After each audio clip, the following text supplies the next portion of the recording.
नमस्कार, मेरा नाम प्रिंस कुमार है। अच्छा, जिनके कंधों पर देश की सुरक्षा का भार है, ठीक है, जिनके हाथ में कानून की रक्षा का तलवार है, क्या उन्हें खुद कानून की भाषा आती है? क्या वो सच में रक्षक है या बन चुके हैं सत्ता के गुलाम, नेता के गुलाम? आज हम आपको बताएंगे इंडियन पुलिस सिस्टम की वो कहानी, वो कड़वी सच्चाई जिसे सुनकर आप चौंक जाएंगे और शायद डर भी जाएंगे। लेकिन डरना नहीं है, समझना है, सुधार का रास्ता देखना है। तो भारत की पुलिस व्यवस्था क्या है, इसकी इतिहास जानते हैं। भारत में पुलिस व्यवस्था की नींव पड़ी थी 1861 के इंडियन पुलिस एक्ट से, ठीक है। ये एक्ट क्यों लागू किया गया था? ये कानून अंग्रेजों ने बनाया था, कानून के रखवाले नहीं, गुलामों को काबू में कैसे रखा जाए। आजादी के बाद भी हमने वही सिस्टम रख दिया जिससे आम जनता को डराया जाता है, न कि सेवा दी जाती है। मतलब हमारे पास कानून है, मैं ये नहीं बोल रहा, हमारे पास कानून है, सबके लिए कानून बनाए गए हैं, लेकिन जो मेन उसको उसमें चेंज लाया जा सकता था वो काम नहीं किया गया है। मैं उस टॉपिक पे मैं आपको भी आगे समझाऊंगा। ये सब कारण है, तभी आज की जनता पुलिस को रक्षक नहीं खतरा समझती है। अब एक बार सोचिए आप, क्या आपको पुलिस स्टेशन जाते हुए डर लगता है? क्या कभी आपने सोचा है कि FIR लिखवाना आपके लिए डरावना क्यों बन जाता है? क्या पुलिस वाले को खुद कानून की जानकारी है? एक रिसर्च के हिसाब से भारत में 70% से ज्यादा पुलिस कर्मियों को ना तो CRPC का पता है, मतलब जो निचले स्तर के लोग होते हैं, जो रोड पे या फिर मतलब मैं बड़े अधिकारियों की बात नहीं कर रहा हूँ, उन्हें ना तो CRPC का ज्ञान है, ना तो IPC का, ना तो फंडामेंटल राइट्स, ना तो अरेस्ट रूल्स, किसी चीज की जानकारी नहीं है। प्रशिक्षण में ज्यादातर समय दंड, अनुशासन और ऑर्डर फॉलो करने पर जोर दिया जाता है, ना कि नागरिक अधिकारों और संवैधानिक मूल्यों पर। नतीजा क्या है उसका? बेमतलब की पिटाई करते हैं, गुंडागर्दी करते हैं, गुंडों से ज्यादा बेरहमी पुलिस वाले करते हैं। इन्हें कानून का पता ही नहीं होता है कुछ भी। झूठी FIR कर देंगे, रिश्वतखोरी, निर्दोषों को फंसाना और असली गुनाहगारों को छोड़ दे। अगर सरकार एक ईमानदार जांच करवा दे तो 60 से 70% पुलिसकर्मी से ज्यादा 80% पुलिसकर्मी इस सिस्टम में कानून के अनजान और भ्रष्ट पाए जाएंगे। बहुत से पुलिस वाले हैं, ईमानदारी से काम करना चाहते हैं, लेकिन नहीं कर सकते। क्यों? क्योंकि राजनेताओं का दबाव होता है, पोस्टिंग और प्रमोशन का डर होता है। सिस्टम इतना सड़ा हुआ है कि अगर वो ईमानदारी दिखाए तो या तो सस्पेंड कर दिए जाते हैं या ट्रांसफर कर दिया जाता है, नहीं तो उन पे झूठा आरोप लगा दिया जाता है। और मैं ये सब कोई बात हवा में नहीं कर रहा हूँ, सबके पीछे फैक्ट है। आपको जहां से चेक करना है आप चेक कर लीजिए। एक IPS अधिकारी ने कहा था, इस सिस्टम में रहकर ईमानदारी से काम करना लगभग नामुमकिन है, नहीं कर सकते आप, क्योंकि भाई जनता दूसरे चीजों में भ्रमित हो गई है। जो ईमानदारी से काम करना चाहता है उसका जनता खुद साथ नहीं देती है, जनता भटकी हुई है अलग क्षेत्र में। हम कानून नहीं, सत्ता की सेवा कर रहे हैं, ऐसा मतलब वो जो IPS अधिकारी थे, मुझे उनका नाम याद नहीं आ रहा है, वो बोल रहे थे हम सत्ता की सेवा कर रहे हैं। पुलिस की हालत भी खराब है, इतना खाली पोस्ट पड़ा हुआ है, लाखों पोस्ट खाली पड़ा हुआ है। पुलिस क्या चाहिए? 500 नागरिक पे एक पुलिस वाला चाहिए, लेकिन हकीकत में क्या है? 900, 1000 आदमी पे एक पुलिस है। पुलिस कर्मियों को 12 से 14 घंटे ड्यूटी देने पड़ते हैं, छुट्टियां नहीं मिलती है, मानसिक तनाव होता है। नतीजा क्या होता है? गुस्सा, मानसिक बीमारियां, जनता पर अत्याचार। 2006 में सुप्रीम कोर्ट ने ऐतिहासिक गाइडलाइंस दिया था, जिसे पुलिस बहुत हद तक, मुझे लगता है बहुत हद तक बदल सकती थी। प्रकाश सिंह सर जो DGP रह चुके थे असम के और उत्तर प्रदेश के, उनके PIL डालने के बाद वो रिजल्ट आया था। आज आम जनता उन्हें नहीं जानती है, बहुत कम लोग जानते हैं। तो ये जनता की क्या बोलते हैं, जिम्मेदारी बनती है ना, ऐसे लोगों को प्रमोट करे, जाने, उनकी ईमानदारी को प्रचार करे। झूठे लोग जो माइक पकड़ के फालतू का देशभक्ति दिखाते हैं उन्हें प्रमोट किया जाता है, ऐसे लोगों को जानते भी नहीं है लोग। उन्होंने देखा कि भारत की पुलिस पर राजनीतिक दबाव, भ्रष्टाचार और जनता का शोषण बहुत ज्यादा है, इसलिए इन्होंने 1996 में सुप्रीम कोर्ट में एक जनहित PIL दायर की। भारत की पुलिस को जनता की सेवा के लिए बनाया जाए, और राजनेताओं की गुलामी से आजाद किया जाए। सुप्रीम कोर्ट ने 2006 में प्रकाश सिंह केस पर फैसला दिया। मतलब 1996, 4 साल, 8 साल, 12 साल की लड़ाई के बाद जो फैसला आया, क्या था वो? 7 आदेश जारी किए ताकि 1861 वाला अंग्रेजों का कानून बदला जा सके। सुप्रीम कोर्ट के 7 बड़े आदेश अभी मैं आपको बता रहा हूँ। हर राज्य में स्वतंत्र आयोग बने जो यह देखे कि पुलिस पर राजनीतिक का दबाव बिल्कुल ना हो। हुआ ये? नहीं हुआ।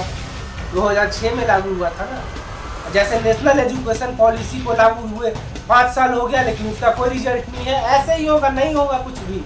जनता जब तक आपस में लड़ते रहेगी, कुछ नहीं होने वाला है। ऐसे ही कानून बनते जाएगा, इनके लिए मजाक है वो सारा चीज। दूसरा है, डीजीपी का चुनाव यूपीएससी से हो। डीजीपी की नियुक्ति मेरिट से हो, ना कि मुख्यमंत्री की सिफारिश से।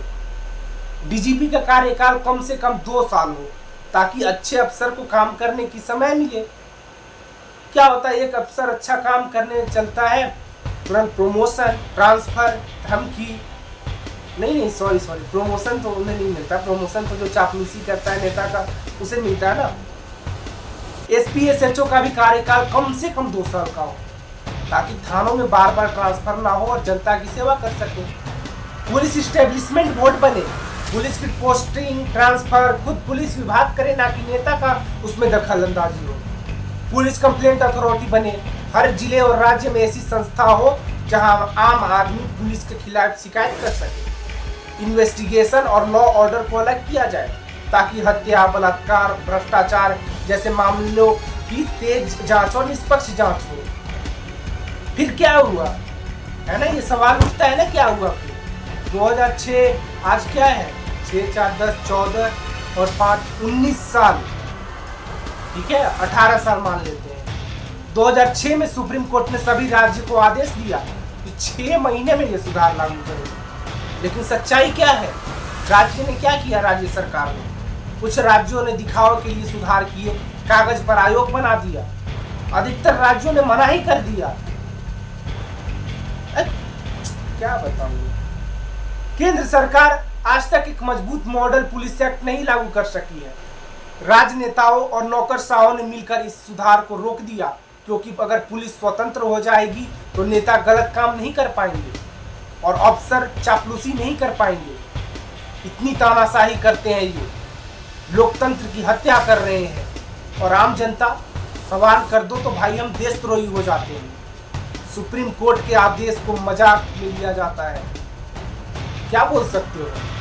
सिर्फ इस वजह से कि जनता को कोई फर्क नहीं पड़ता है। इससे सभी प्रॉब्लम्स झेल रहे हैं, लेकिन पता नहीं कहां भटके हुए, मुझे समझ में नहीं आता है।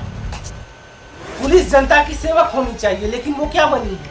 आतंक मचा के रख देती है। कहीं बेगुनाहों को सजा मिल जाता है, कुछ भी बहुत तरह के आतंक फैलाती है, जो कि पुलिस वाले इस वजह से लोग खुलकर बोल नहीं पाते हैं। लेकिन क्यों छुपाए हम? जब हमारे साथ अत्याचार हो रहा है तो क्यों नहीं बोलेंगे? आप एक चीज देखना, अभी बीजेपी की गवर्नमेंट है, ठीक है, मैं सीधा बोल रहा हूँ, मुझे चापलूसी करना नहीं आता है किसी का।